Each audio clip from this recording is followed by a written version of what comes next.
2 എപ്പിസോഡുകളിൽ ഞാൻ നിങ്ങളോട് സംസാരിക്കാനായിട്ട് ആഗ്രഹിക്കുന്ന കാര്യം നമ്മൾ ജീവിതത്തിൽ പാഴാക്കി കളയുന്നവയെക്കുറിച്ചാണ്. ജീവിതത്തിൽ നമ്മൾ ഒരുപാട് കാര്യങ്ങൾ പാഴാക്കി കളയുന്നുണ്ട്, വേസ്റ്റാക്കി കളയുന്നുണ്ട്. അവയെക്കുറിച്ചാണ് സംസാരിക്കാനായിട്ട് ഞാൻ ആഗ്രഹിക്കുന്നത്. അതിൽ ഒന്നാമത്തേത് ഞാൻ എടുക്കുന്നത് അവസരങ്ങളാണ്. നമ്മുടെ ജീവിതത്തിൽ എന്തുമാത്രം അവസരങ്ങളാണ് നന്മ ചെയ്യാനായിട്ട് കിട്ടുന്നത്. നന്മ ചെയ്യാനായിട്ട് കിട്ടുന്ന അവസരങ്ങൾ പലരും തിരിച്ചറിയാതെ പോകുന്നു, അത് പാഴാക്കി കളയുന്നു. ഒരു ചോദ്യം ഞാൻ ചോദിക്കാറുണ്ട്, who is A lucky person? ആരാണ് ഭാഗ്യവാൻ എന്ന്. അവസരങ്ങൾ ലഭിക്കുന്നവനാണ് ഭാഗ്യവാന്മാർ.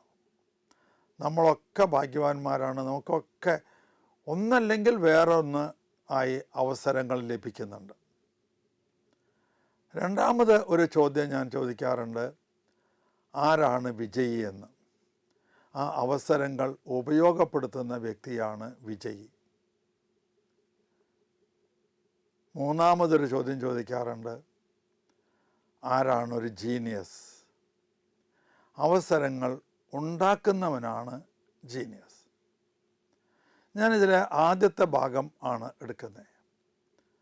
അവസരങ്ങൾ നമുക്ക് ധാരാളമായി ലഭിക്കുമ്പോൾ നമ്മളത് പലപ്പോഴും അറിയാതെ പോകുന്നു, അല്ലെങ്കിൽ അറിഞ്ഞാൽ തന്നെ മടി കൊണ്ട്, നാണം കൊണ്ട് ഒക്കെ നമ്മളത് ഏറ്റെടുക്കാതെ പോകുന്നു. ഒരു ക്ലാസ്സിൽ ഒരു കുട്ടികളോട് ചോദ്യം ചോദിച്ചു. എനിബഡി, ആർക്കാണ് ഈ ചോദ്യത്തിൻ്റെ ഉത്തരം പറയാൻ കഴിയുക? അപ്പോൾ എഴുന്നേറ്റ് നിന്ന് പറയുന്ന ഒരു വ്യക്തി, ആ വ്യക്തിയെ അധ്യാപകൻ നോട്ടം വയ്ക്കും, ഇവൻ മിടുക്കനാണല്ലോ. പിന്നെ അവൻ അതുപോലെ അവസരങ്ങൾ കിട്ടും.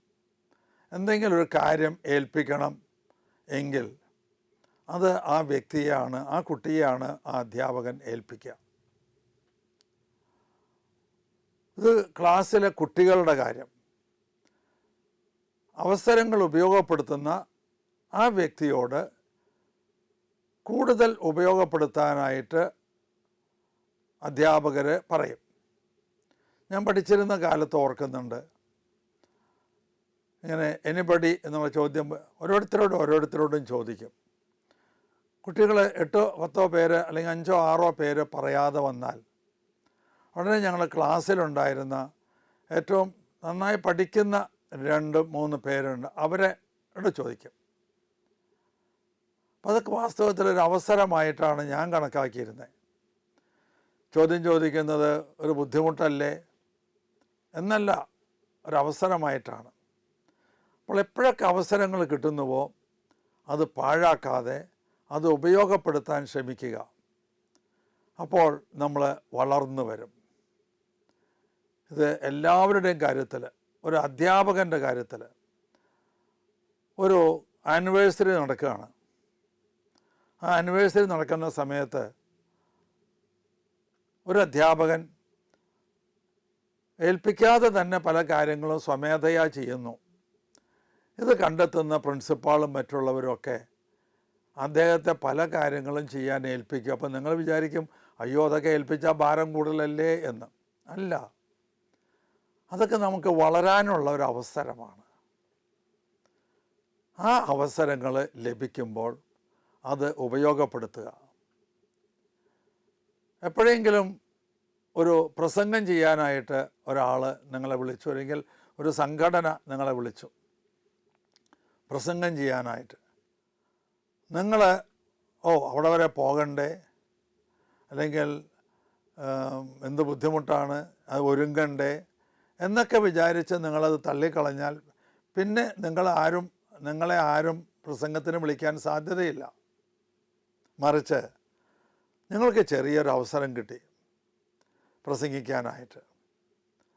ആ അവസരം നിങ്ങൾ ഉപയോഗപ്പെടുത്തി ചിലപ്പോൾ നിങ്ങളുടെ പ്രസംഗം വളരെ നന്നായി, അത് മറ്റുള്ളവർ അപ്രീഷിയേറ്റ് ചെയ്തു.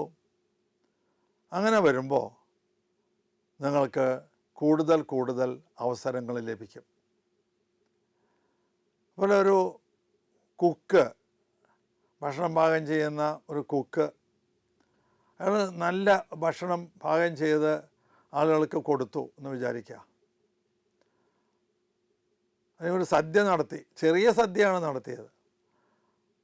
പക്ഷേ അദ്ദേഹത്തിൻ്റെ പ്രിപ്പറേഷനൊക്കെ അന്ന് സദ്യയിൽ പങ്കെടുത്തവർക്കൊക്കെ ഇഷ്ടമായി. അങ്ങനെയാണെങ്കിൽ അവർ വീണ്ടും വിളിക്കും. അവസരങ്ങൾ ഇത് ഒരിക്കലും പാഴാക്കി കളയരുത്. അവസരം കിട്ടുന്നത് തന്നെ ഒരു ഭാഗ്യമാണ്. കിട്ടുന്ന അവസരം ഉപയോഗപ്പെടുത്തണം. അത് ഉപയോഗപ്പെടുത്തി ഒരു ഇംപ്രഷൻ ക്രിയേറ്റ് ചെയ്യുക. ഞാനങ്ങനെ ഓർക്കുന്നു, 1960 ഏതാണ്ട് ജൂലൈ 10-15 തീയതികളിലാണെന്ന് തോന്നുന്നു, ദേവഗിരി കോളേജിൽ എനിക്ക് ജോലി കിട്ടിയത് ജൂലൈ 4 തീയതിയാണ്. അവിടെ ഹോസ്റ്റലിലാണ് താമസിക്കുന്നത്. ജോലി കിട്ടിയപ്പോൾ എനിക്കൊരു ക്ലാസ്, ഫസ്റ്റ് ഇയർ ക്ലാസ് തന്നു. അന്ന് ഡെമോൺസ്ട്രേറ്ററായിട്ടാണ് ആദ്യം, BSc കഴിഞ്ഞ് MScക്ക് മുമ്പ് ഡെമോൺസ്ട്രേറ്റർ എന്ന് പറയും. അവർക്ക് ലാബിൽ മാത്രമാണ് ജോലി. പക്ഷേ എനിക്ക് ഒരു ക്ലാസ് തന്നു. ഞാൻ ആ അധ്യാപകനെ ഓർക്കുകയാണ്. PK അച്ഛൻ എന്ന് പറയുന്ന ഹെൽത്ത് ഡിപ്പാർട്ട്മെൻറ്റ്. അദ്ദേഹം എൻ്റെ മാർക്കൊക്കെ കണ്ട് റാങ്ക് ഉണ്ടായിരുന്നത് കൊണ്ട് അദ്ദേഹം എന്നോട് പറഞ്ഞു, BScക്ക് റാങ്ക് ഉണ്ടായിരുന്നു. അപ്പോൾ അദ്ദേഹം പറഞ്ഞു, ഒരു ക്ലാസ് എടുക്കൂ. അന്ന് ഫസ്റ്റ് BScയിൽ 2 അവറാണ് ഒരാഴ്ചയിൽ. ആ 2 അവർ എടുത്തിരുന്ന MT ജോസഫ് എന്ന് പറയുന്ന അധ്യാപകൻ, ഒരു 2 പേരും മരിച്ചുപോയി. ഞാൻ 2 പേരെ ഓർക്കുകയാണ്. അദ്ദേഹം പറഞ്ഞു, തോമസിന് ഞാൻ എൻ്റെ ഒരു അവർ കൊടുക്കാമെന്ന്.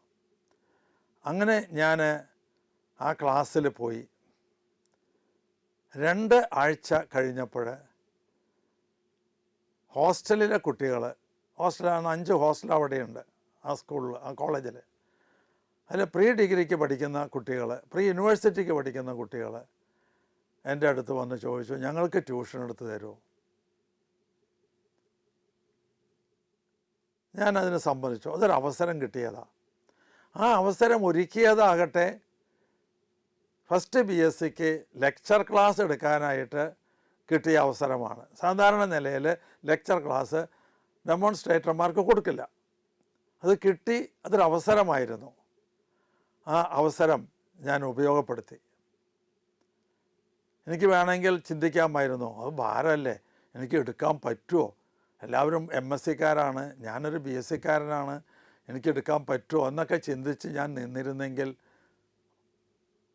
ഒരു പക്ഷേ ഇന്നത്തെ നിലയിലേക്ക് എനിക്ക് വരാൻ പറ്റുകയില്ല. ഞാനത് ഏറ്റെടുത്തു. അതിന് കുട്ടികൾ അപ്രോച്ച് ചെയ്യാനുണ്ടായ കാരണം പിന്നീട് ഞാൻ മനസ്സിലാക്കി. ഫസ്റ്റ് BScയിൽ പഠിക്കുന്ന പല കുട്ടികളും ഇവരുടെ ഹോസ്റ്റലിൽ തന്നെയാണ്. അപ്പോൾ 2 ക്ലാസ് കഴിഞ്ഞപ്പോൾ കുട്ടികൾ ക്ലാസ്സിനെ കുറിച്ച് അഭിപ്രായം പറയുന്നത് കേട്ടാണ് പ്രീ യൂണിവേഴ്സിറ്റി കുട്ടികൾ ട്യൂഷന് വേണ്ടി വന്നത്. ആ കിട്ടിയ അവസരം ഞാൻ വേണ്ടതുപോലെ ഉപയോഗപ്പെടുത്തി. അപ്പോൾ അങ്ങനെ ട്യൂഷനിൽ വളർന്നു വരാൻ സാധിച്ചു. ചെറിയൊരു തുടക്കമായിരുന്നു കിട്ടിയ അവസരം ഉപയോഗപ്പെടുത്തിയത്. പിന്നീട് എനിക്ക് അവിടെ വെച്ച് തന്നെ ഒരു അവസരം കിട്ടിയത് ഞാൻ ഓർക്കുകയാണ്. അന്ന് ഫാദർ കൊളംബസ് എന്ന് പറയുന്ന ഒരു അച്ഛനുണ്ടായിരുന്നു. അദ്ദേഹമായിരുന്നു ബർസാർ, ദേവഗിരി കോളേജിൻ്റെ ബർസാർ അദ്ദേഹമാണ്. പണം കൈകാര്യം ചെയ്യുന്ന കാഷ്യർ എന്ന് പറയാം നമുക്ക്, ബർസാർ എന്നാണ് അവരുടെ ഭാഷയിൽ പറയാം. അവിടെ ആ കാലഘട്ടത്തിലാണ് അവിടെ ഗ്രൗണ്ട് ഉണ്ടാക്കുന്നത്. വളരെ ഫേമസ് ആയിട്ടുള്ള ഗ്രൗണ്ടാണത്.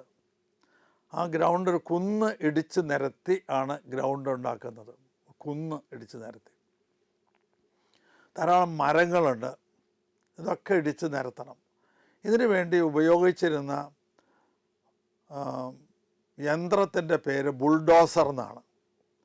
ബുൾഡോസർ അതൊരു മരത്തിനേക്ക് ഇങ്ങനെ ചെന്ന് ഇടിച്ചങ്ങോട്ട് വീഴ്ത്തണം കാണാം നമുക്ക്. അപ്പോൾ അത് വർക്ക് ചെയ്യുന്നതിന് മണിക്കൂർ നോക്കണം. അപ്പോൾ അത് മണിക്കൂർ പറ്റിക്കാണ്ടിരിക്കാൻ വേണ്ടിയിട്ട് ബർസാറച്ചൻ എന്നെ ഏൽപ്പിക്കും. തോമസ് നീ ഇത് സ്റ്റോപ്പ് വാച്ച്, അന്ന് ഫിസിക്സ് ഡിപ്പാർട്ട്മെൻറ്റിലാണ് സ്റ്റോപ്പ് വാച്ച് കിട്ടുക. തുടങ്ങുന്ന നേരത്ത് സ്റ്റാർട്ട് ചെയ്യാം, അവർ നിർത്തുമ്പോൾ നമുക്ക് സ്റ്റോപ്പ് ചെയ്യാം, സമയം നോട്ട് ചെയ്യാം. അങ്ങനെ എത്ര മണിക്കൂർ വർക്ക് ചെയ്തു എന്ന് അറിയാനായിട്ടുള്ളൊരു സംവിധാനം ഈ സ്റ്റോപ്പ് വാച്ച് ഉപയോഗിച്ച് നമുക്ക് ഉണ്ടാക്കാം. അത് എന്നെ ഏൽപ്പിച്ചു. ഞാൻ ലാബിലിരുന്നാൽ അവിടെ നിന്നാൽ എനിക്ക് കാണാം ഇത് വർക്ക് ചെയ്യുന്നത്, എൻ്റെ സ്വരം കേൾക്കാനും കഴിയും. ഞാൻ ആ ജോലി കൂടി ഏറ്റെടുത്തു. എനിക്ക് വേണമെങ്കിൽ പറയാമായിരുന്നു, അയ്യോ അച്ഛോ ഇപ്പോൾ അതിന് പറ്റില്ല, ഞാൻ ലാബിലായിരിക്കുമ്പോൾ എങ്ങനെയാണ് ചെയ്യുക. എനിക്ക് കിട്ടിയ ഒരു അവസരം അതൊരു അധികഭാരമായി കണക്കാക്കി വേണമെങ്കിൽ എനിക്ക് പറ്റില്ല അച്ഛോ എന്ന് പറയാമായിരുന്നു. ഞാനത് ഏറ്റെടുത്തു. പിന്നെ ഉണ്ടായിരുന്ന ബുദ്ധിമുട്ട്, 4 മണിയാകുമ്പോൾ സ്കൂൾ അടയ്ക്കും, അപ്പോൾ എല്ലാവർക്കും വീട്ടിൽ പോവാം. പക്ഷേ ഞാൻ താമസിച്ചിരുന്ന ലോഡ്ജിലേക്ക് അപ്പോൾ പോകാറില്ല, കാരണം പോകാൻ പറ്റില്ല. ഇവർ 6-6:30 മണി വരെ, അന്നൊക്കെ 6:30 മണി വരെ ഇവർ വർക്ക് ചെയ്യുന്നത് ഞാൻ കണ്ടിട്ടുണ്ട്. അവർ ജോലി ചെയ്യും, അപ്പോൾ ഞാൻ അവിടെ നിൽക്കണം. അപ്പോൾ ഞാൻ ആ സമയം എങ്ങനെ ഉപയോഗിക്കാം? കുറച്ച് കുട്ടികൾ ഷട്ടിൽ കളിക്കുന്നുണ്ട് അവിടെ, നല്ല മിടുക്കന്മാരായിട്ടുള്ള കുട്ടികളൊക്കെ കളിച്ചിരുന്ന ഒരു നമ്പ്യാർ, അദ്ദേഹം പിന്നെ കാർഡിയോളജിസ്റ്റായി മാറി, വലിയൊരു കാർഡിയോളജിസ്റ്റാണ്. അതിൻ്റെ മക്കളെയൊക്കെ ഞാൻ പിന്നെ പഠിപ്പിക്കുകയുണ്ടായി. അപ്പോൾ അവരുടെ കൂടെയൊക്കെ കളിക്കാനായിട്ട് തുടങ്ങി.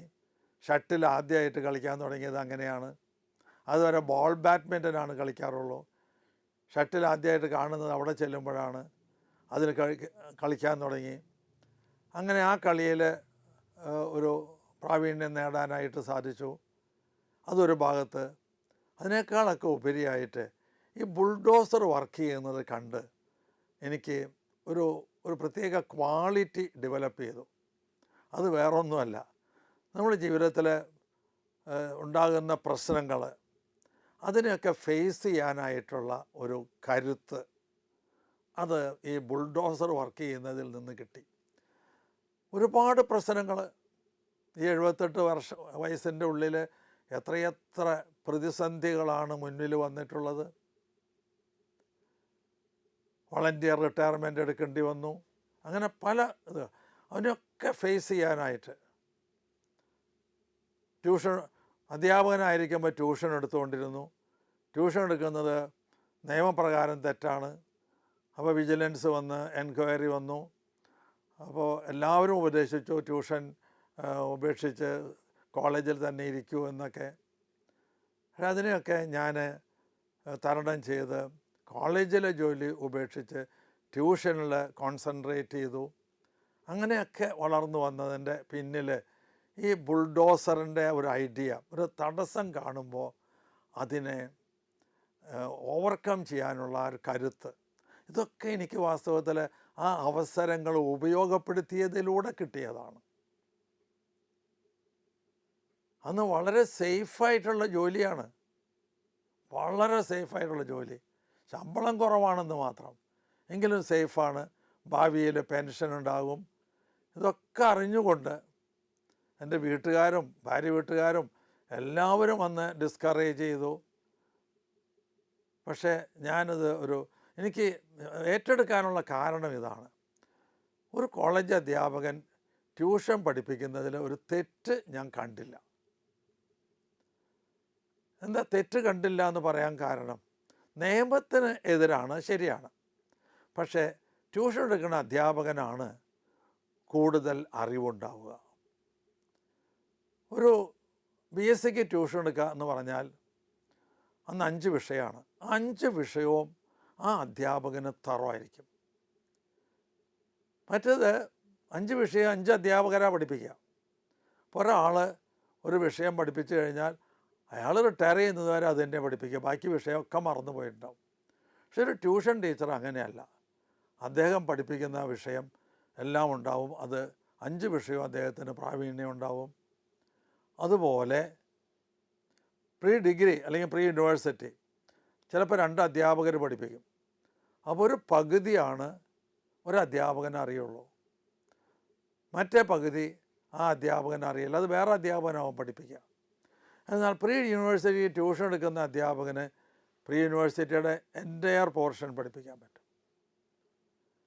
ആ അവസരം ഉപയോഗപ്പെടുത്തിയതുകൊണ്ടാണ് എനിക്ക് എല്ലാ വിഷയവും കിട്ടുക.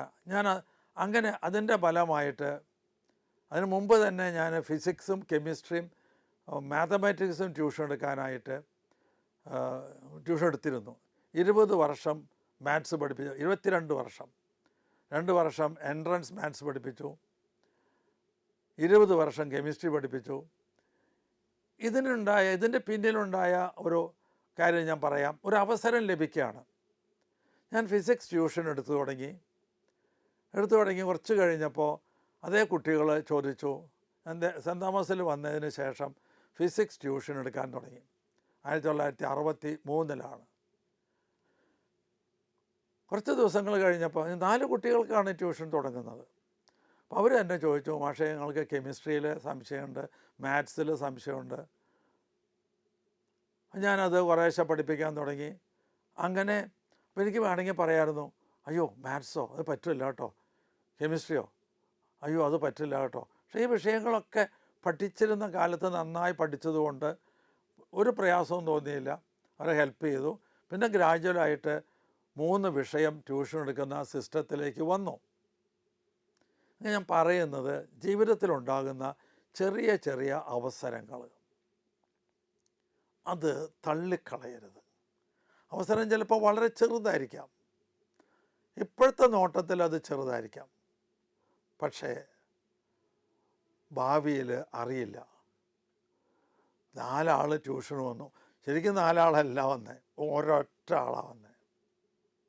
ഞാൻ ഓർക്കുന്നു, ആദ്യമായിട്ട് ട്യൂഷന് വന്ന ഒരു കുട്ടി, അവൻ്റെ പേര് സഫറുള്ള എന്നാണ്. ഒരു മുസ്ലിം ബോയ്, ഒരു ഡോക്ടറുടെ മകനാണ്. തൃശ്ശൂർ താലൂക്ക് ഓഫീസിൽ ജോലി ചെയ്യുന്ന ഒരു ഡോക്ടറുടെ മകൻ. അപ്പോൾ ഒരാളാണ് വന്നത്. സെൻറ്റ് തോമസിൽ വന്നതിന് ശേഷം ആദ്യം വരുന്നത് ഒരാളാണ്. ആ ആൾക്ക് ട്യൂഷൻ എടുക്കാൻ ഒരാളല്ലേ ഉള്ളൂ, പറ്റില്ല കേട്ടോ എന്ന് പറഞ്ഞില്ല. അയാൾക്ക് തുടങ്ങി. എൻ്റെ ഡൈനിങ് ടേബിള് സ്വീകരണ മുറിയിൽ പിടിച്ചിട്ട് അവിടെയാണ് ട്യൂഷൻ തുടങ്ങിയത്. തുടങ്ങിയപ്പോൾ ഒരാളല്ലേ ഉള്ളൂ എന്ന് വിചാരിച്ച് മടി കാണിച്ചില്ല.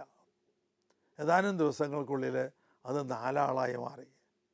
അപ്പോൾ ഡൈനിങ് ടേബിളിൻ്റെ ഒരു എഡ്ജിൽ ഞാനിരിക്കും, 2 സൈഡിലും ഈ 2 പേരിരിക്കും. കുറച്ച് ദിവസം കൂടി കഴിഞ്ഞപ്പോൾ ഒരാൾ കൂടി വന്നു, 5 ആളായി. അപ്പോൾ എൻ്റെ ഓപ്പോസിറ്റ് അയാളിരിക്കും. ഇനി സാച്ചുറേറ്റഡാണ്, ഇനി കൂടുതലില്ല. കുറച്ച് കഴിഞ്ഞപ്പോൾ അത് 2 ബാച്ചായി. കാലത്തൊരു ബാച്ചും ഉച്ചരിഞ്ഞൊരു ബാച്ചുമായി.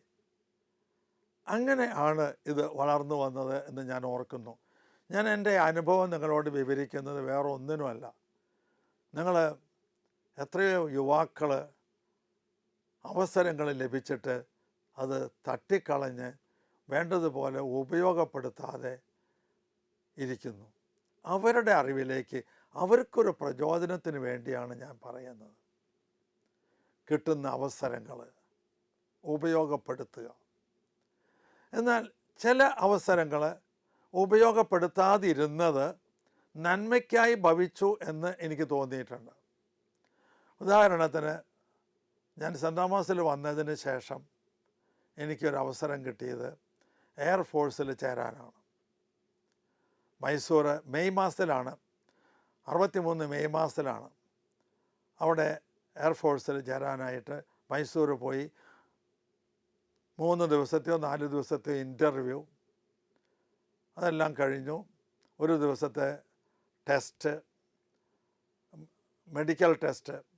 അപ്പോൾ ഞങ്ങൾ ഇൻ്റർവ്യൂവിൽ അന്ന് പങ്കെടുത്തിരുന്ന 75 or 76 പേരിൽ 5 പേരെയാണ് മെഡിക്കൽ ടെസ്റ്റിന് സെലക്ട് ചെയ്തത്. അവർ പിറ്റേ ദിവസം ബാംഗ്ലൂർ മെഡിക്കൽ ടെസ്റ്റിന് പോയി. ഒരാൾ തള്ളിപ്പോയി, ബാക്കി 4 പേര്. ഞാൻ വളരെ സന്തോഷത്തോടു കൂടി വീട്ടിൽ വന്നു. ഞാൻ ടെലഗ്രാം അയച്ചിരുന്നു, ഇങ്ങനെ സെലക്റ്റഡ് എന്ന് പറഞ്ഞു. അപ്പം അപ്പൻ ഇംഗ്ലീഷ് അറിയാൻ പാടില്ലാത്തതുകൊണ്ട് ഇംഗ്ലീഷ് അറിയാവുന്ന ആൾക്കാരെ അന്വേഷിച്ചു. അത്യാവശ്യം മുറി ഇംഗ്ലീഷൊക്കെ അറിയാവുന്നവർ ആ നാട്ടിൻപുറത്ത് അന്നും ഉണ്ടായിരുന്നു. അന്നത്തെ കാലത്താണ് ഞാൻ പറയണേ, 63. അവർ വന്ന് വിവരം മനസ്സിലാക്കിയപ്പോൾ അപ്പനോട് പറഞ്ഞു, ചെക്കനെ അയക്കണ്ട, എയർഫോഴ്സിലേക്ക് അയക്കണ്ട, വിമാനത്തിൽ പോകുമ്പോൾ വെടിവെച്ചിടും, അതുകൊണ്ട് അയക്കണ്ട എന്നൊക്കെ പറഞ്ഞു. അപ്പനത് വിശ്വസിച്ച് ഞാൻ തിരിച്ചു വരുമ്പോൾ സന്തോഷമൊന്നുമില്ലാത്തൊരു മുഖത്തോടു കൂടിയാണ് നിന്നിരുന്നത്.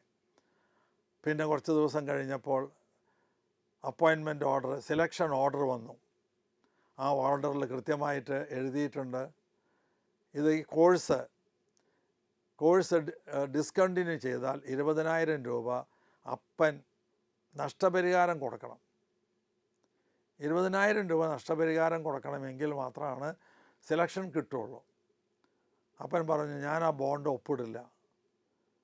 ഞാനങ്ങനെ അപ്പൻ്റെ ആഗ്രഹത്തിന് പൂർണ്ണമായിട്ട് കീഴ്വഴങ്ങി. അപ്പൻ എന്നോട് പറഞ്ഞത് എന്തോ അതനുസരിച്ചു. ആ അനുസരണം വാസ്തവത്തിൽ ഒരു അത്ഭുതം ഉണ്ടാവുകയാണ് ചെയ്യുന്നത്. ഞാൻ സെൻറ് തോമസിലെ ജോലി കണ്ടിന്യൂ ചെയ്തു. അവിടെ കിട്ടുന്ന ശമ്പളം 245 രൂപയാണ്. 225 കിട്ടുള്ളൂ, ബാക്കി 120 രൂപ അരിയേഴ്സായിട്ടാണ് കിട്ടുക. മാസത്തിൻ്റെ എൻഡിൽ കിട്ടുന്നത് 125 രൂപയാണ്. എയർഫോഴ്സിൽ പോയിരുന്നെങ്കിൽ സ്റ്റൈപ്പൻഡ് തന്നെ 460 രൂപ കിട്ടുമായിരുന്നു. പക്ഷേ അപ്പൻ പറഞ്ഞു, അപ്പൻ എൻ്റെ നന്മയാണ്, അപ്പൻ എന്നെ സ്നേഹിക്കുന്നത് കൊണ്ടാണത് പറയുന്നത് എന്ന് എനിക്ക് മനസ്സിലായി. അവർക്ക് പഠിപ്പൊന്നുമില്ലെങ്കിലും തമ്പുരാൻ്റെ ഒരു കൃപ മാതാപിതാക്കൾക്കുണ്ട്. ദൈവം അവരെ അനുഗ്രഹിച്ചിട്ടുണ്ട്. ദൈവം മക്കളെ കൊടുത്തപ്പോൾ ആ മക്കളെ വേണ്ടതുപോലെ വളർത്താനുള്ള ആ കൃപയും കൂടി അവർക്ക് കൊടുത്തിട്ടുണ്ട്. അതൊരു പാക്കേജാണ്, അത് ഓർക്കണം. പലർക്കും അത് അറിയില്ല.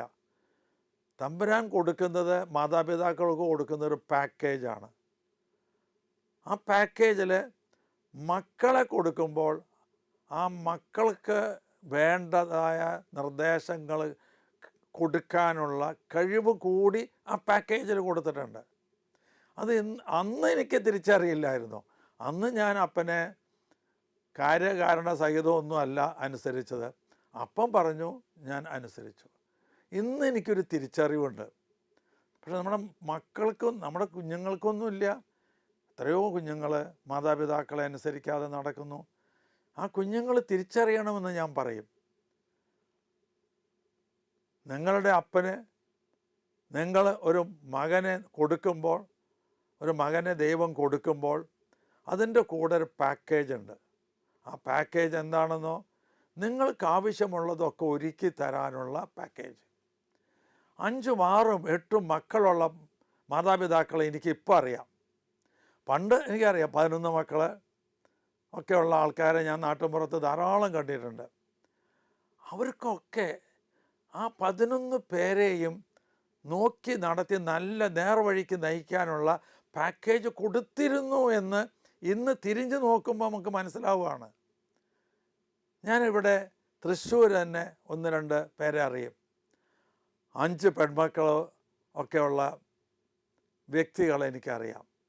മക്കളൊക്കെ നന്നായി വളർന്നു വരുന്നുണ്ട്, നന്നായി പഠിച്ചു വരുന്നുണ്ട്, പലരും ഞാൻ പഠിപ്പിക്കുന്നുണ്ട്. അപ്പോൾ അതിനൊക്കെ വേണ്ട എല്ലാ കഴിവുകളും ആ മാതാപിതാക്കൾക്ക് കൊടുക്കുന്നു എന്നുള്ളതാണ്. ദൈവമാണ് മക്കളെ കൊടുക്കുന്നത്.